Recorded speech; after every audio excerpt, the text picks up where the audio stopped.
સુરત શહેરમાં આજે પોલીસ કમિશનરે દિવ્યાંગ બાળકો જોડે હોળી પર્વની ઉજવણી કરી. અડાજણ સ્થિત જીવન વિકાસ ટ્રસ્ટના બાળકો જોડે હોળી મનાવી. બાળકોને પિચકારી સહિત કીટનું વિતરણ કર્યું. બાળકોના માથે અને કપાળે તિલક હોળી લગાવીને ઉજવણી કરી.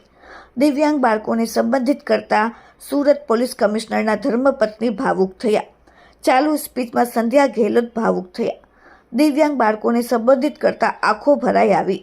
દિવ્યાંગ બાળકો પ્રત્યે જોવા મળી સંવેદના. લાગણીસભર સંબંધોથી સંધ્યા ગેહલોત થયા ભાવુક.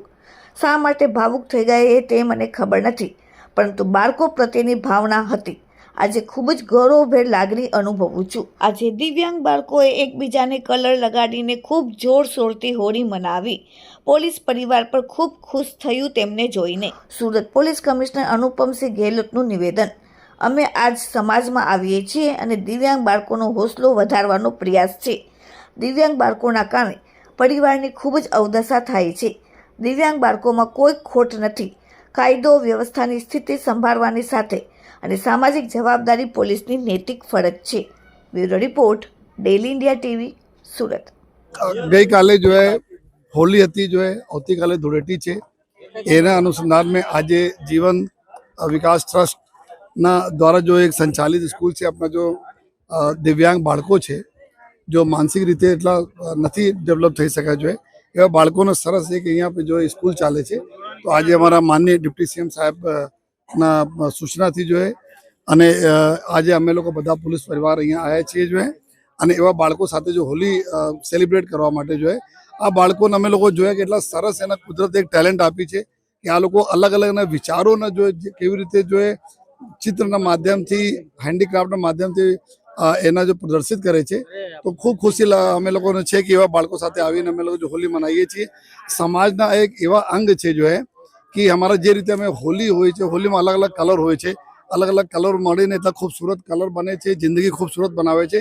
આ પ્રકાર અમારા સમાજ બી એવું છે કે તમામ પ્રકારના લોકો માટે જો સમાજ બધા વર્ગ મળીને જો બધાને જિંદગી ખૂબસૂરત બનાવે, આ અમારે લોકોને હરદમ આશા રહે છે. અને ખૂબ ખુશી છે કે અમારા એવા બાળકો, દિવ્યાંગ બાળકો છે, આ લોકોને ચહેરે પર જો ખુશી છે તો એના જોઈને અમે લોકો લાગે છે કે બધા અમારા લોકો બધા હોલી ખરેખર હોલી આજ છે. સર, સુરત પોલીસ દિવ્યાંગ બાળકોનો એક હસીનું કારણ બન્યું છે, કેવું ફીલ થઈ રહ્યું છે? અમે લોકો હરદમ ટ્રાય કરીએ છીએ કે અમારી જવાબદારી કાયદાના વ્યવસ્થાનો તો છે જ, સાથે જો સામાજિક જવાબદારીનો ભાગ અમે લોકો આ સમાજમાંથી આવીએ છીએ. તો અમારા સમાજમાં જો એવા બાળકો છે અને એવા સારા ટ્રસ્ટ છે, સારા ટ્રસ્ટીઓ છે, એવા સારા ટીચર છે, જો આ લોકો માટે એટલા ડેડિકેટેડ ટાઈમ આપે છે, તો અમે લોકો અમારા થોડા એના હૌસલા વધે છે જો અને આ હૌસલા વધે અને આ બાળકોને ઓર સારી રીતે કેર કરે, આ અમારે લોકો સદૈવ આશે રહે છે. મેડમ, આજે દિવ્યાંગોને સંબોધિત કરતા ભાવુક થયા હતા, અલગ જ એક ફિલિંગ જોવા મળી. અમે લોકો જોઈએ છીએ ઘણા બધા લોકો એવા છે જો કે પરિવારમાં બી અમે લોકો જોઈએ કે આ પ્રકારના બાળક હોય, અમારા દોસ્ત યાર મિત્રોમાં પરિવારમાં છે, તો અમે જોઈએ છીએ કે પરિવારને કેવી દશા થઈ જાય છે. મા બાપની જિંદગીને એક જ ઉદ્દેશ રહે છે કે સવારથી સાંજ બસ આજ આપણે બાળકોને, દીકરીઓને, દીકરાઓને કેવી રીતે સાચવીએ.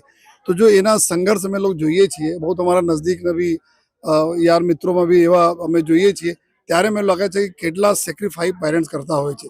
ત્યારે અમે લોકો જો સહભાગી બનીએ, ગમે તેવા કારણોસર નાના મોટા સહભાગી બનીએ, તો એમના બહુ એક ઇમોશનલ ક્ષણ હરદમ રહે છે, બધા માટે રહે છે જો કારણ કે આ બાળકો એકદમ બોલે ભગવાન એવા ક્લિયર, એકદમ દિલમાં કોઈ પણ એવા ખોટ નથી, કોઈ પણ એવા નથી, એકદમ શુદ્ધ અને કોરા લોકો છે જો તો બસ ભગવાન આ બધાને ખૂબ સારા સ્વસ્થ રાખે અને એવા લોકોને સ્વસ્થ રાખે જો આ લોકોને સેવા કરી રહ્યા છે.